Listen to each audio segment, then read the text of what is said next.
C'est très très fréquent d'avoir, on en reçoit plein, des personnes qui aujourd'hui, effectivement, c'est plutôt des managers de proximité, mais pas que, hein, ça peut être aussi des jeunes, qui ont du mal à poser des limites. La pression, elle est très forte, et elle est aussi très forte pour des jeunes salariés ou des plus seniors, parce que il y a la volonté aussi de pouvoir se maintenir en poste. C'est cette incertitude aujourd'hui économique qui est très présente et qui colle beaucoup la pression, avec comme idée du coup en réponse, c'est qu'il faut être parfait si on veut pouvoir tenir. L'injonction soit parfaite. Voilà, donc elle est et donc elle est donnée et elle est perçue comme telle et elle est donnée aussi par soi-même.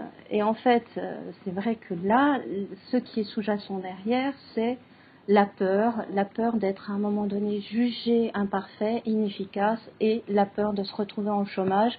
Et comme on a été un imposteur, évidemment, on a été démasqué, ce serait un effondrement.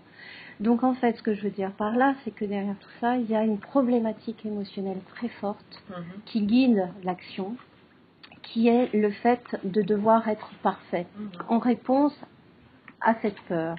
Donc ça veut dire que la problématique, elle est d'ordre émotionnel, et même si c'est des personnes en face desquelles on va dire, et c'est tentant parce qu'elles sont préoccupantes dans certains cas, qu'il faudrait qu'elles soient dans un mode moins parfait, plus dégradé, cette perspective-là est ultra angoissante. Donc au mieux, elles le conçoivent, elles sont d'accord, mais une fois qu'elles l'ont conçu, ça fait monter encore plus la peur.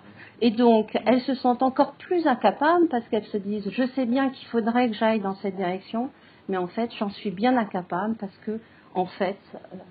Donc, ça veut dire que par rapport à ce genre de cas, je ne vais pas détailler parce que ça pourrait faire l'objet d'un atelier en soi. C'est tellement... Ce que je veux dire par là, c'est que... effectivement, on peut obtenir un résultat très rapide avec ce genre de personnes parce qu'elles sont souvent elles se sentent tellement fragiles et tellement pas bien qu'en fait, elles sont très mobilisables en fait pour faire un effort, parce que c'est des personnes qui sont beaucoup dans l'effort. Donc, un dernier effort très difficile pour elles, on peut les challenger là-dessus. Mais avec des logiques d'action, donc en termes de communication, même en termes de stratégie d'action et en termes d'attitude relationnelle, qui sont des logiques non rationnelles. C'est-à-dire qu'on va utiliser des stratagèmes pour en quelque sorte faire une peur plus grande que sa peur à cette personne, de manière à ce qu'elle se mobilise différemment, c'est-à-dire qu'elle ose enfin se montrer moins parfaite et que du coup elle fasse l'expérience qu'en se montrant moins parfaite, eh bien c'est pas la fin du monde et qu'au contraire ça va permettre, surtout quand on est dans un environnement, j'ai cru comprendre que vous trouviez que les objectifs donnés étaient irréalistes. Oh oui, je trouve. Voilà. Oui, c'est trop.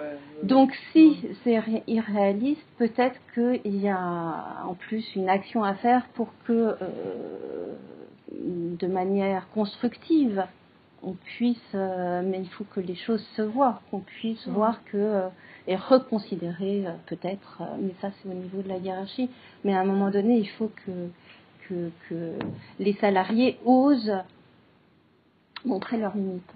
Oui, voilà, je pense que c'est ça. Oser, oui.